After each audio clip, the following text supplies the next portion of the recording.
सब स्वागत है एक बार फिर से आप सभी का आपके अपने YouTube channel knowledge for destination पर। गाइज बात करेंगे कच्चे कर्मचारी हरियाणा से जुड़ी आज की फटाफट खबरें। तो गाइज यहाँ पे शुक्रवार को आयोजित कार्यकर्ता सम्मेलन से पहले यहाँ पे पत्रकारों से बातचीत कर रहे पूर्व मुख्यमंत्री व नेता प्रतिपक्ष भूपेंद्र सिंह हुड्डा ने कहा कि जैसे ही उनकी हरियाणा कांग्रेस सरकार आएगी हरियाणा कौशल रोजगार निगम को ख़त्म करेंगे। वहीं पर गाइज इन्होंने ये भी आरोप लगाया कि हरियाणा कौशल रोजगार निगम राज्य के युवाओं के साथ धोखा है, क्योंकि इसमें ना तो कोई मेरिट है, ना ही कोई आरक्षण है और ना ही कोई पक्की नौकरी का प्रावधान है।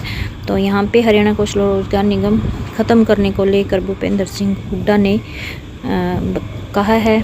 और वहीं पर गाइस दूसरी बड़ी अपडेट है कि HKRN में हरियाणा कौशल रोजगार निगम के तहत पक्की नौकरी लगवाने के नाम पर यहाँ पे 3 युवकों से यहाँ पे 6 लाख रुपए ठगने का जो मामला है वो सामने आया है। और साथ ही रुपए ठगने के साथ साथ उनको जो नकली ज्वाइनिंग लेटर है वो भी थमाया गया। बाद में पता चला कि ये जो लेटर है वो नकली है।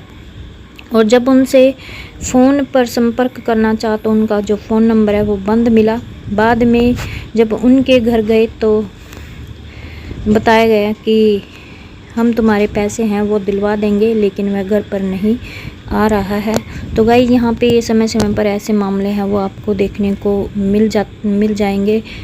और यहाँ पे गाइस यहाँ जो NHM कर्मचारी हैं, कल करनाल में मुख्यमंत्री आवास का घेराव करने को लेकर उन्होंने चेतावनी दी है और लंबित मांगों को लेकर NHM कर्मचारियों ने एकजुटता दिखाई है। और यहाँ पे जो हरियाणा सरकार से लंबे समय से NHM कर्मचारी लंबित मांगों को लेकर रणनीति के साथ काम कर रहे हैं। और 7 जुलाई को भी करनाल में मुख्यमंत्री आवास का घेराव है जो वो किया जाएगा और अपनी मांगों को पुरजोर तरीके से यहाँ पे उठाया जाएगा। और यहाँ पे गाइज इसमें जो NHM कर्मचारियों को एकजुट करने के लिए सभी स्वास्थ्य संस्थानों में अभियान है जो वो चलाकर सभी को एकजुट किया जा रहा है एवं आगे की रणनीति है वो बनाई जा रही है। और 6 जुलाई को भी यहाँ पे 1 घंटे का जो वर्क सस्पेंड है वो किया गया। NHM संगठन ने कहा कि NHM कर्मचारी अपनी मांगों को लेकर लगातार विरोध प्रदर्शन कर रहे हैं। और 7 जुलाई को भी यहाँ पे पूरे हरियाणा से स्वास्थ्य विभाग में कार्यरत NHM कर्मचारियों में मुख्यमंत्री आवास घेराव को लेकर जोश है। तो वहीं पर गाइस यहाँ PWD मैकेनिकल कर्मचारी भी नाराज हैं और बोले 25 को जन स्वास्थ्य मंत्री और 6 अगस्त को सिंचाई मंत्री और 22 को CM आवास का घेराव करने को लेकर यहाँ पे विचार विमर्श किया गया। व तीनों प्रोग्रामों को लेकर यहाँ पे ज़्यादा से ज़्यादा हिस्सेदारी सुनिश्चित की गई है। और यहाँ पे जो प्रमुख मांगे हैं इन्होंने हरियाणा सरकार को चेताया कि सरकार कर्मचारी विरोधी नीतियाँ जैसे कच्चे कर्मचारी पक्का नहीं करना, पुरानी पेंशन स्कीम लागू न करना, कैशलेस मेडिकल की सुविधा देना और जायज़ मांगों को समय रहते पूरा करे, अन्यथा यहाँ पे जो आंदोलन है वो किया जाएगा। उसके बाद गाइज यहाँ पे बड़ी अपडेट है कि ग्रामीण चौकीदारों के शिष्टमंडल ने मांगों को लेकर मुख्यमंत्री के मुख्य प्रधान सचिव से मुलाकात की है। और इनका कहना है कि बिजली की तार लगवाने से लेकर यहाँ बल्ब लगवाने तक का जो काम है वो चौकीदार करता है। इसी दौरान कोई भी अगर घटना घट जाती है तो संबंधित विभाग जिम्मेदारी लेने से मना कर देता है। तो ग्रामीण चौकीदार के किसी प्रकार की दुर्घटना होने पर 10 लाख का मुआवजा दिया जाए। ग्रामीण चौकीदारों को हरियाणा सरकार कच्चे कर्मचारियों से पक्का करने वाली पॉलिसी में शामिल करे। तो यहाँ पर जो प्रमुख मांग है वो ये है कि उन्हें पक्का करने वाली पॉलिसी में शामिल करे, मानदेय में वृद्धि की जाए। तो यहाँ पे जो राजेश खुल्लर उन्होंने ग्रामीण चौकीदारों की मांगों को ध्यानपूर्वक सुना और कहा कि हरियाणा सरकार से पूरी करवाने का आश्वासन है वो दिया गया। तो उसके बाद गई बड़ी अपडेट है कि बैठक में अनेक मांगों पर बनी सहमति। यूनियन परिवार्ता कमेटी ने की प्रबंधक निदेशक से विस्तारित एजेंडा मीटिंग। तो यहाँ पे all Haryana power corporation worker union ने कच्चे और पक्के कर्मचारियों की 15 सूत्री मांगों को लेकर यूनियन की वार्ता समिति में विस्तारित एजेंडे की मीटिंग की है। और मीटिंग में यहाँ पे मांगों को पूरा होने के लिए आश्वासन दिया गया है। और वहीं पर गाइस बताया गया है कि कर्मचारियों की काम करते समय हो रही दुर्घटनाओं पर गंभीरता से विचार किया गया। दुर्घटनाओं को रोकने के लिए T&P व काम करने के औजार सहित सुरक्षा की पर्याप्त व्यवस्था की जाएगी। सभी शिकायत केंद्रों व बिजली घरों पर नाइट शिफ्ट में 2 कर्मचारियों की ड्यूटी सुनिश्चित की जाएगी। आउटसोर्सिंग पॉलिसी के पार्ट नंबर 2 में लगे कर्मचारियों को कौशल रोजगार निगम से बाहर निकालने का प्रयास किया जाएगा। बिजली निगम में कर्मचारी कौशल रोजगार निगम से लेने की बजाय विभाग स्वयं ले, ऐसा करने के लिए विशेष प्रयास किए जाएंगे। एक्स ग्रेशिया पॉलिसी ने एलडीसी की नौकरी के लिए योग्यता साधारण ग्रेजुएशन या फिर हरियाणा सरकार के पैटर्न पर की जाएगी। बिजली निगम में विशेष रूप से लगातार हो रही दुर्घटनाओं को ध्यान में रखते हुए नौकरी के पहले 5 वर्ष की शर्त को हटवाने के लिए विशेष प्रयास किए जाएंगे। तो यहाँ पे जो मांगे थी उन पर सहमति बनी है और विस्तारित एजेंडा मीटिंग भी की गई थी। तो उसके बाद गाइस बड़ी अपडेट है कि संपदा अधिकारी से बातचीत के बाद यहाँ पे सफाई कर्मचारियों ने धरना समाप्त कर दिया है। तो यहाँ पे इनकी जो मांगे थी, लंबित मांगों को लेकर यहाँ पे धरना दिया जा रहा था और नारेबाजी की। तो गाइस यहाँ पे कार्यालय में इनको बुलाया गया, जिसमें दर्जनों कर्मचारियों ने भाग लिया और संपदा अधिकारी व संबंधित कनिष्ठ अभियंता ने आश्वासन दिया कि पिछले वर्ष हटाए गए 45 सफाई कर्मचारियों को लगाने के लिए टेंडर लगा दिया गया है, जो 22 जुलाई को खोला जाएगा और 25 जुलाई को आपको सिफारिश सहित प्रशासक रोहतक को अप्रूवल के लिए भेजकर आपको लेटर है जो वो दे दिया जाएगा। तो यहाँ पे इसलिए धरना समाप्त कर दिया गया है। और यहाँ पे गाइस दूसरी बड़ी अपडेट है कि अनुबंधित विद्युत कर्मचारी संघ ने भी संघर्ष को लेकर बिगुल है जो वो बजा दिया गया है। विधायकों व सांसदों को 15 तक यहाँ पे ज्ञापन है वो सौंपा जाएगा। संगठन की प्रमुख मांग है गाइस सरकार द्वारा रेगुलर पॉलिसी बनाई जाए, जिसमें बिजली निगम के सभी कर्मचारियों को यहाँ पे शामिल किया जाए। तो ये थी इनकी प्रमुख मांग कि उनके लिए एक रेगुलर पॉलिसी बनाई जाए, जिसमें बिजली निगम के सभी कर्मचारियों को यहाँ पे शामिल किया जाए। तो यहाँ पे अनुबंधित विद्युत कर्मचारी संघ हरियाणा के जिला सदस्यों व पदाधिकारियों ने विभिन्न मांगों को लेकर संघर्ष का बिगुल बजा दिया गया है। इसी कड़ी में कर्मचारियों ने मुख्यमंत्री के नाम ज्ञापन डीसी और बिजली निगम के अधीक्षक अभियंता को सौंपा।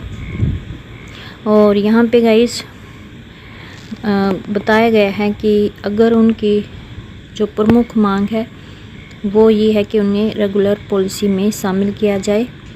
उसके बाद गाइस बड़ी अपडेट है कि कंप्यूटर लैब सहायक वेलफेयर को भी वेलफेयर 13 को करण पार्क में इकट्ठा होकर करेंगे प्रदर्शन। तो यहाँ पे कंप्यूटर लैब सहायक वेलफेयर की बैठक में मांगों को लेकर आंदोलन की रणनीति है जो बनाई गई, जिसमें तय हुआ कि कंप्यूटर लैब सहायक 13 जुलाई को करनाल के कर्ण पार्क में इकट्ठे होंगे और इसके बाद सीएम निवास की तरफ कूच करेंगे। और यहाँ पे प्रदेश भर में लगभग 2200 कंप्यूटर लैब सहायक मांगे पूरी न होने से नाराज़ है और इसके विरोध में सड़क पर उतरकर प्रदर्शन भी किया जाएगा। और मुख्यमंत्री के प्रतिनिधि संजय भाटला के द्वारा 25 जनवरी को मुख्यमंत्री से मिलवाने का लिखित में समय दिया गया था, लेकिन आज तक भी मुख्यमंत्री से नहीं मिलवाया गया है और वहीं पर 13 वर्षों से कार्य कर रहे हैं। इस समय कंप्यूटर लैब सहायकों का वेतन मात्र 12,000 रुपये है। तो यहाँ पे कंप्यूटर लैब सहायकों की मांग है कि गर्मी व सर्दी में होने वाली छुट्टियों का वेतन ना काटा जाए, वेतन में सम्मानजनक वृद्धि की जाए और सालाना इंक्रीमेंट दिया जाए, मेडिकल सुविधा दी जाए, 50 साल के लिए नौकरी सुरक्षित हो, 58 साल के लिए नौकरी सुरक्षित हो। तो यहाँ पे इनकी ये प्रमुख मांग हैं। इन मांगों को मनवाने के लिए यहाँ पे प्रदर्शन किया जाएगा। और उसके बाद गाइज यहाँ पे बड़ी अपडेट वही है कि हरियाणा कंप्यूटर प्रोफेशनल संघ ने मांगों को लेकर सीएम के नाम में ज्ञापन है जो वो एसडीएम को सौंपा। तो यहाँ पे गाइज हरियाणा कंप्यूटर प्रोफेशनल संघ के कर्मचारियों ने विभिन्न मांगों को लेकर शुक्रवार को सीएम के नाम यहाँ पे ज्ञापन है वो एसडीएम को सौंपा है।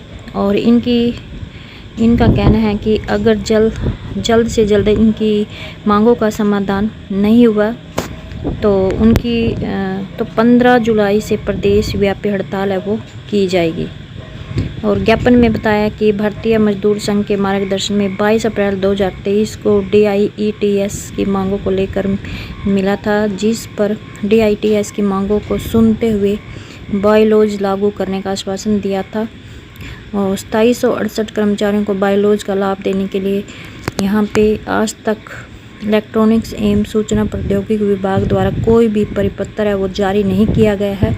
तो संगठन चाहता है कि DITS के अधीन जितने भी कर्मचारी कार्यरत हैं उन सभी को हरियाणा सरकार रेगुलाइजेशन पॉलिसी बनाकर रेगुलर करे, और जब तक हरियाणा सरकार पॉलिसी नहीं बनाती तब तक कंप्यूटर प्रोफेशनल को समान काम समान वेतन देते हुए 58 वर्ष की सेवा वो सुरक्षा प्रदान की जाए। वहीं पर गाइस पहली कर्मचारियों की कमी है। अब 9 तारीख से 600 NHM कर्मचारियों का हड़ताल करने को लेकर यहाँ पे ऐलान हो चुका है। विभाग में इस समय 600 NHM कर्मचारी काम कर रहे हैं, और यहाँ पे गाइस बताया गया कि स्वास्थ्य विभाग में NHM के तहत लगे 600 कर्मचारी अपनी मांगों को लेकर 7 जुलाई से CM आवास का घेराव कर 9 जुलाई से हड़ताल शुरू करेंगे।